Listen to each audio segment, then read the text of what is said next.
Do ridículo ao obscuro, do lendário ao mítico, estes são meus melhores brinquedos adquiridos do ano. E aí pessoal, bem-vindos de volta ao Carbon Scoring, o melhor lugar para quadrinhos, história e action figures. 2025 foi meu ano favorito colecionando action figures. E não é por causa de todas as ótimas pré-vendas de Marvel Legends e de Joe Classified que eu consegui. Esses novos brinquedos são incríveis e enriqueceram minha coleção. Neste ano saí da zona de conforto e fui a mais convenções. Eu fiz mais caçadas de brinquedos quando estava viajando, e na verdade consegui encontrar alguns dos verdadeiros tesouros sagrados da minha coleção.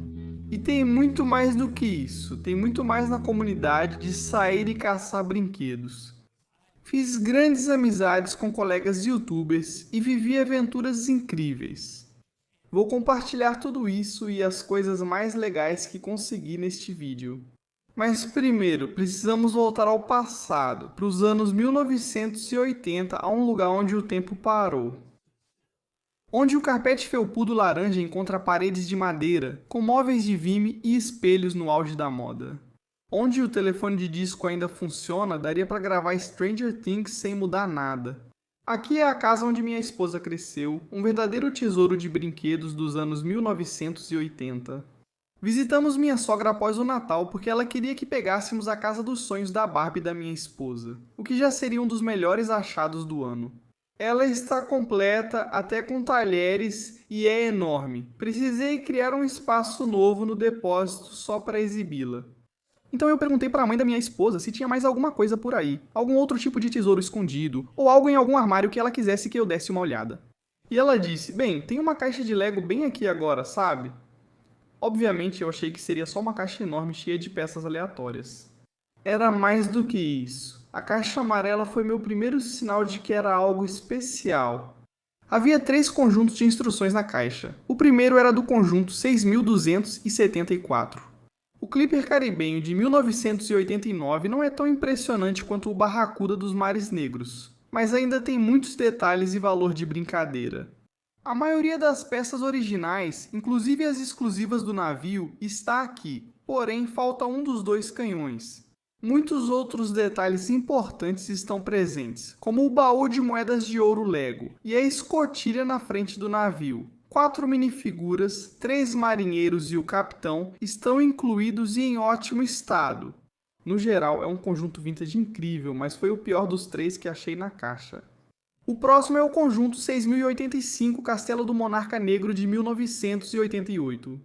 Essa estrutura deslumbrante do auge dos conjuntos Lego Castle ainda parece incrível hoje em dia.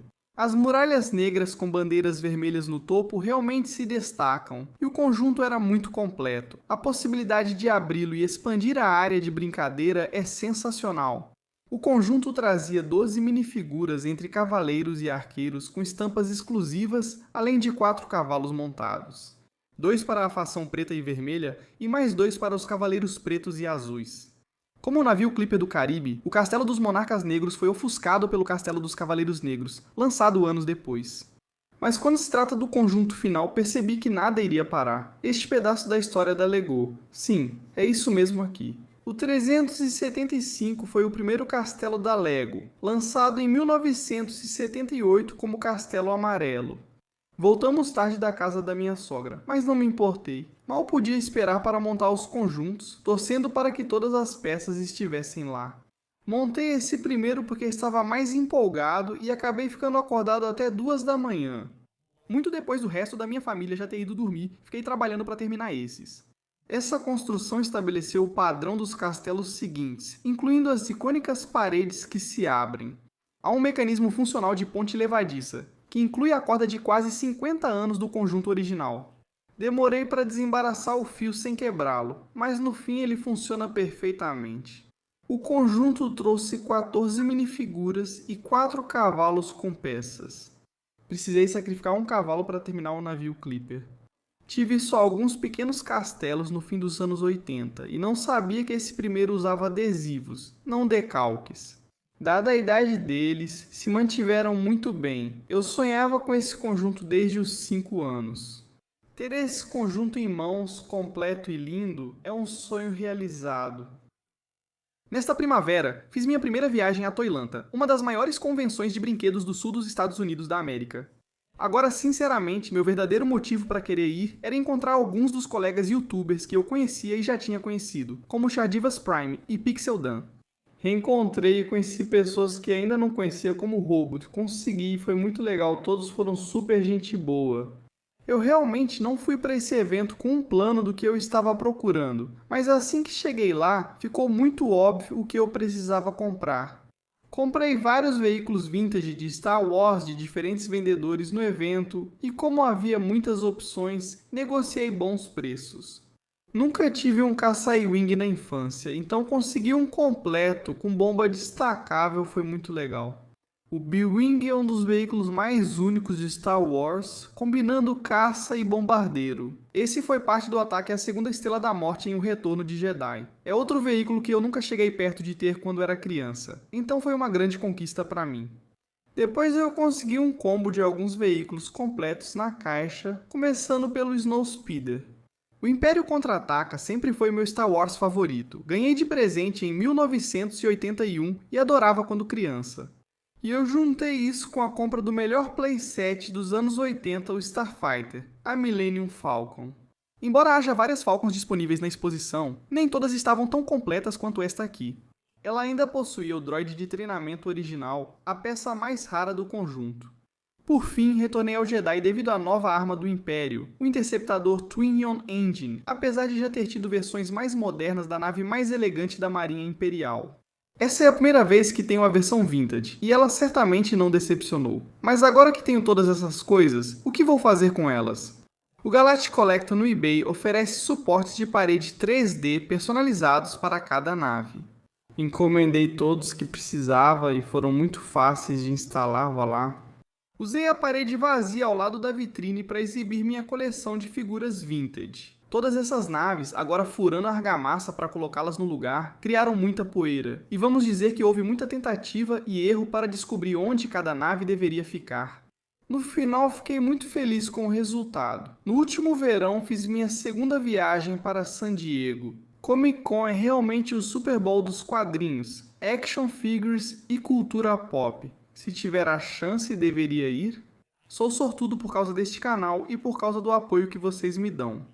Eu consigo ir com um crachá de imprensa, e isso abre portas para eu poder conviver com pessoas da indústria, conviver com a equipe do Marvel Legends e do Deep-On-Eye, a Joe Classified. Isso é muito legal porque você conhece essas pessoas e vê que elas amam essas coisas tanto quanto nós. Eles querem que isso seja um sucesso. Você também pode conviver com outros criadores. Fiquei com pessoas que já conhecia. Também fiz novos amigos, como Encountered Culture, os Toy Daddies e Dave Wonder. E eu pude passar mais tempo conhecendo eles depois da convenção, o que foi muito bom. Mas o evento em si é simplesmente impressionante. E é um evento de quadrinhos, então eu queria conseguir algo do ponto de vista dos quadrinhos. Antes do evento, combinei de fazer uma capa desenhada pelo artista de Transformers, Marcelo Marti. Agora, esse cara faz muito do design de produtos e das artes da Hasbro. E eu pedi para ele me desenhar um Jazz em uma capa branca de Transformers, incrível, com toda a personalidade do Jazz. É uma das minhas peças favoritas da coleção. Depois voltei e encontrei ele novamente no evento. Eu voltei para o stand dele e estávamos conversando e ele me disse: "Sabe, eu fiz uma capa variante para a edição 24 de Transformers que tem o Jazz nela." Eu disse: "Sério?" E ele respondeu: "Sim, eu tenho aqui. Você quer ver?" E eu falei: "Com certeza." Resumindo a história, eu acabei comprando isso também. Essa capa é tudo o que eu sempre quis. Em uma arte dos Transformers, Soundwave e Jazz estão se transformando. É uma enorme ilustração de 2 páginas de uma cena de batalha feita por um dos principais artistas de Transformers da nossa época. É simplesmente perfeito e é uma grande adição à minha coleção. Esses não são os brinquedos que trouxe de San Diego. San Diego por si só já é um espetáculo multimídia. Há tanta coisa fora da convenção que não dá para fazer tudo, então é preciso priorizar o que deseja. E a coisa número 1 que eu queria fazer era ir ver Cold Slither. Então, se você não conhece, no desenho original do G, UI, Joe, Nos anos 80, o Comandante Cobra fez os Dreadnoughts se vestirem como banda de glam metal para transmitir mensagens de controle mental pelo rádio. E os Dreadnoughts se juntaram como a banda Cold Slither. Bem, em San Diego eles realmente se tornaram reais. Teve uma banda Cold Slither de verdade que fez um show ao vivo em um local ali mesmo em San Diego. Então eu fui ao show. Foi absolutamente incrível, tinha a vibe que você queria que tivesse. E eu estou lá parado. Eu estava meio que parado no fundo assistindo ao show. E tinha um senhor mais velho parado ao meu lado. Ele está assim, sabe, balançando a cabeça. Quando a banda toca Cold Slither, começou a cantar junto, porque já tinham lançado no Spotify. Já tinha aprendido a letra ouvindo? Aí esse senhor se inclina e pergunta: como você sabe a letra disso? Então, sabe, eu conto pra ele e ele disse: eu escrevi essa música. Eu falei: o quê? Na verdade, todo esse tempo estive ao lado de Michael Charles Hill, roteirista do desenho animado de E. Joe. Quando ele me contou, agarrei ele e fomos direto pra frente, invadindo a área Very Important Person e ficando lá. A banda voltou pro bis. Eles realmente apareceram com a atriz que fazia a voz da Jim e tocaram uma música com a Jim. Eles tocaram Cold Slither, a faixa título novamente, eu e ele curtimos o tempo todo, foi muito legal. O melhor é que a Hasbro lançou um box set do Cold Slither exclusivo para a San Diego Comic Con. Aqui estão eles juntos, a banda mais irada de Vipers, Cold Slither. Vamos dar uma olhada em cada membro detonando na guitarra solo, exatamente como você esperaria. Será que Reaper está mandando os jams de synth dos anos 80 mais quentes? Keita não é ninguém menos que Tosh detonando. Na bateria está o inconfundível Buzzer, e nos vocais e guitarra base, o líder dos Dreadnoughts, Zartan.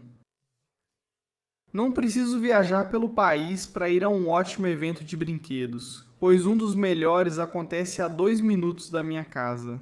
É a Retro Toy Con, organizada pela Toy Federation. A Toy Federation é uma das melhores lojas de brinquedos vintage do país.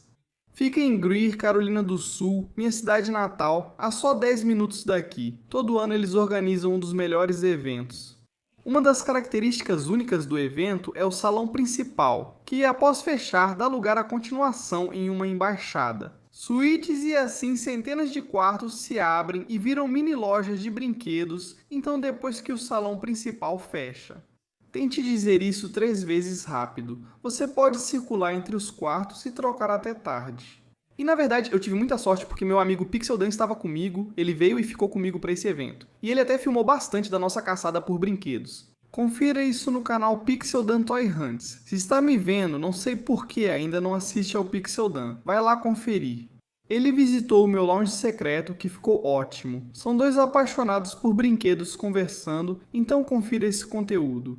Mas o Dan conseguiu um dos itens sagrados dele no evento e ele tem um vídeo sobre isso. Mas o que eu consegui? Bem, eu consegui este Battle Cruiser dos Micronautas de 1977 completo na caixa. Não tenho uma grande coleção de Micronautas, adquiri alguns ao longo dos anos e lembro de ter alguns quando era criança. Comprei as figuras da Super 7 conforme lançadas, mas Microman ainda é muito disputada por colecionadores no Japão até hoje. Como criança que cresceu na era Star Wars dos anos 70 e 80, sou totalmente apaixonado por naves espaciais dessa época. E que nave! Essa coisa é totalmente modular, todas as diferentes seções se separam e podem ser completamente combinadas de novo para formar mais de 30 naves diferentes. Até as cápsulas laterais se soltam e viram armas que disparam grandes projéteis vermelhos. Uma das funções mais legais é que você pode colocar um Microman no trenó e com o apertar de um botão, ele desliza para dentro do módulo de comando. E ainda tem um mecanismo de lançamento para a cápsula traseira também. Mencionei que o item estava completo na caixa, que já havia sido aberta. Conferi com o vendedor, provavelmente da Second Chance Toys de Atlanta, uma ótima loja. O dono olhou para mim e disse: "Você não vai colocar adesivos nesse negócio, vai?" E eu respondi: "Com certeza, isso é um brinquedo. Tem que ser livre e ser usado para brincar." Ele ficou nessa caixa por quase 50 anos e está muito limpo. Não imagino exemplo melhor, pena que era para ser motorizado. Tem um motor que encaixa atrás e faz o motor andar por um fio, como um carrinho de controle remoto, mas depois de anos não funciona mais. Ainda assim, isso é uma peça bem legal da história dos brinquedos. Ei, se você está curtindo esse tipo de olhar detalhado sobre como foi o meu ano colecionando, deixe um like no vídeo e, como sempre, se inscreva no Carbon Scoring porque estamos trazendo conteúdo de qualidade como esse toda semana. Falei que fiz caçadas de brinquedos nas férias e estou muito feliz por isso. Porque as duas últimas coisas dessa lista foram peças que encontrei quando estava viajando com minha família, e eu meio que dei uma escapada e fiz um pouco de caça aos brinquedos. Ambos são dois dos verdadeiros santos graais de toda a minha coleção. O primeiro foi quando minha esposa e eu estávamos de férias na Itália, passeando por Florença, bebendo muito vinho e comendo massa boa. Observando algumas das artes mais incríveis da história, teve uma tarde em que ela falou: "Acho que vou tirar um cochilo." Então eu escapei para uma loja de brinquedos local.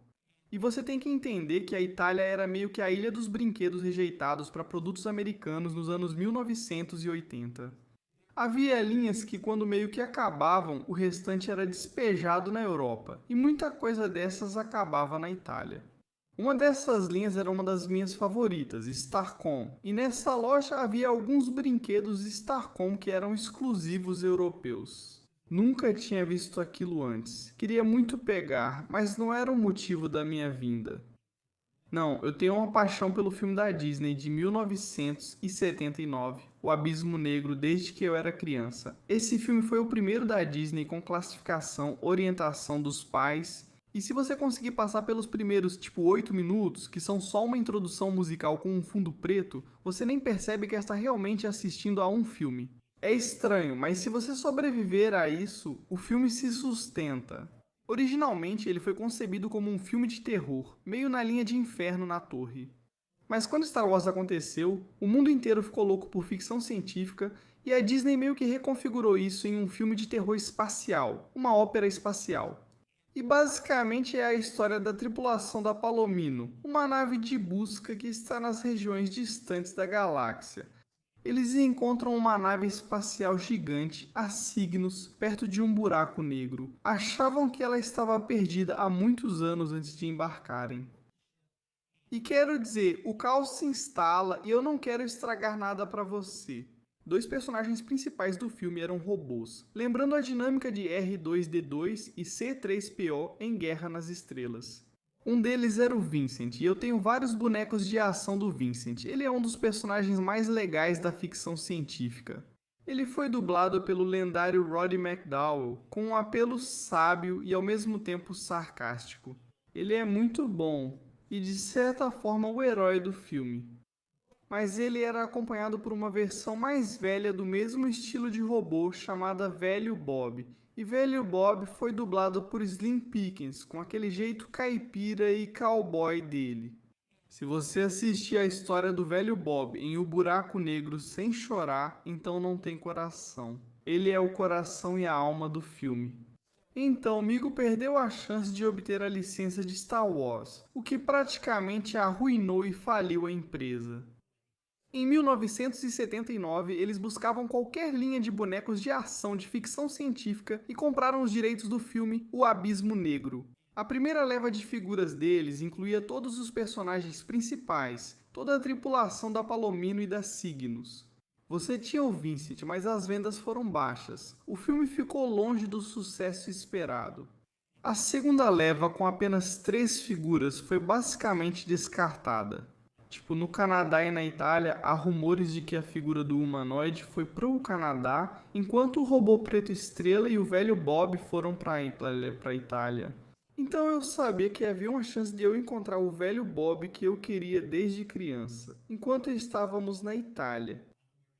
E uma rápida pesquisa na internet me mostrou que essa loja tinha um. Então eu fui lá, conheci o dono, ele é super gente boa.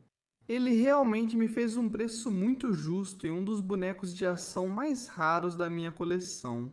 Em Florença, na Itália, consegui o Velho Bob. Foi provavelmente o valor mais alto que paguei por uma figura, mas sabia que não teria outra chance. E a história de ter conseguido isso enquanto estava na Itália é simplesmente sensacional. Então agora, esse pequeno pedaço de plástico basicamente completa a minha coleção do Buraco Negro, e eu não poderia estar mais feliz. A última figura da lista é uma das minhas compras mais recentes, trazida da viagem a Nova York após o Natal. Se você é fã antigo do canal, sabe que só sou mais apaixonado pela Universidade Clemson do que por quadrinhos e figuras de ação. Acompanho o time de futebol americano em todos os lugares. Minha filha mais velha trabalha lá há 6 anos e estava na lateral do campo. Para esse Penn Strike Bowl, então é claro que tivemos que ir, podemos conhecer o Yankee Stadium. Meus Tigers jogaram muito mal e foram esmagados pela Penn State, mas graças a isso conseguimos uma ótima viagem para Nova York no Natal. Toda a família reunida, foi ótimo. Mas no nosso primeiro dia na cidade, enquanto o resto da minha família foi explorar o Museu Metropolitano de Arte, eu escapei e fui caçar brinquedos porque sempre quis conhecer a Toy Tokyo, a loja em Nova York. Pensei que eles tivessem figuras importadas que ainda não consegui. Eu adoro Space Battleship Yamato ou Star Blazers aqui nos Estados Unidos da América e pensei que se existisse algum lugar onde eu pudesse realmente encontrar algo do Yamato que eu ainda não tenho, seria na Toy Tokyo. Gostei muito da loja, fiquei uns 45 minutos olhando tudo. Tinha muita coisa vintage incrível, muitos itens importados, mas simplesmente não tinha nada lá de que eu precisasse. Saí da Toy Tokyo e caminhei cerca de 800 metros até a Forbidden Planet de Nova York. Outra loja de brinquedos incrível, com filiais por toda a Europa e outros lugares, e essa era a principal Forbidden Planet de Nova York. Foi legal. Eles tinham um kit do Yamato, mas não era o que eu queria. Meio desanimado, fui embora. Peguei o metrô, voltei a Times Square e resolvi conferir a loja Tamashii Nation, que tem 3 lojas especializadas. Há uma em Tokyo, Tóquio, em Akihabara, outra na Times Square e uma em Xangai. Já fui na de Tóquio e várias vezes na de Nova York. Fui porque eles têm figuras exclusivas só disponíveis nas lojas Tamashii Nation. Infelizmente, já tinha conseguido todas as figuras exclusivas dessa loja na minha última viagem para Nova York para a Toy Fair, então saí de lá desanimado. Ainda falta para o check-in no hotel, então decidi passar na Midtown Comics, que já visitei várias vezes. É uma ótima loja de quadrinhos. Vou dar uma passada lá para matar um tempo, então dei uma volta completa nos 2 andares da Midtown Comics. Olhei a seleção de brinquedos deles, até dei uma fuçada nas poucas edições antigas que eles têm. E pensei, sabe, não era para ser. Eu simplesmente não ia encontrar nada nessa viagem. Então, enquanto estou saindo, passo pela vitrine bem ao lado do caixa e vejo aquilo. Eu vejo o item número 1 da minha lista dos sonhos, a peça única que eu estava procurando, que nunca tinha visto antes. É o boneco Migo Identidades Secretas do Peter Parker. Para contextualizar, Amigo tinha um acordo com a Montgomery Ward para fornecer figuras exclusivas. Em 1974, lançaram um programa que permitia encomendar pelo catálogo da Montgomery Ward a identidade secreta. Fantasias de Bruce Wayne, Dick Grayson, Clark Kent e Peter Parker. Apenas roupas e cabeça, sem corpo incluso. Custavam nos Estados Unidos $1 e 49 cada e só teve uma tiragem. Elas eram extremamente raras, quase ninguém encomendava e são as figuras Migo mais raras e incríveis. Eu queria esse Peter Parker desde que soube que existia. Nunca vi uma. Pedi para a pessoa do balcão trazer e percebi isso na hora. Tinha algumas coisas que não estavam certas, como as calças. As calças azuis que estavam nele não eram as que vinham com as identidades secretas, e os sapatos também não estavam certos. Mas a cabeça estava perfeita. Migo modificou uma cabeça do Shazam, mudando o maxilar, linha do cabelo e cor dos olhos. E esse é um dos verdadeiros indícios de que essa era uma identidade secreta genuína. Figuras de identidade secreta, como a do Peter Parker, não possuem data estampada atrás do pescoço, diferente das outras figuras do Migo. Então isso certamente era outra coisa que eu procurava. Além disso, porque basicamente houve apenas uma tiragem para todas essas cabeças. Elas têm um tom de cor distinto e essa figura definitivamente tinha esse tom. A blusa vermelha que Pedro usa só foi lançada junto daquele item. Eu precisava disso. Dava para notar que era vintage pelo fecho de pressão nas costas, então aqui estava. Foi minha primeira oportunidade de ter o boneco de identidade secreta do Pedro Parker. Mas como a calça não estava certa e eu achava que os sapatos também não estavam certos, Eu saí da loja. Eu realmente saí. Eu estava de volta parado, tipo na rua 42, quando me dei conta. O que você está fazendo, cara? Isso é o que você quer. Voltei direto para dentro e notei que a cabeça e a camisa que eu precisava estavam perfeitas. Eu podia me virar com o resto, então conversei com o gerente e a gente chegou no que eu acho que foi um acordo bem justo. E eu trouxe para casa um dos meus maiores sonhos de consumo, o boneco Migo Peter Parker Identidade Secreta. Espero que vocês tenham gostado disso. Espero que isso tenha ajudado vocês a me entender melhor quem sou e o que gosto. Amo muito esse hobby. Se eu conseguir, curta o vídeo e comente qual sua coisa favorita que peguei este ano. Quero tornar esse vídeo uma tradição anual. Para o melhor dos quadrinhos, história e action figures, inscreva-se no Carbon Scoring.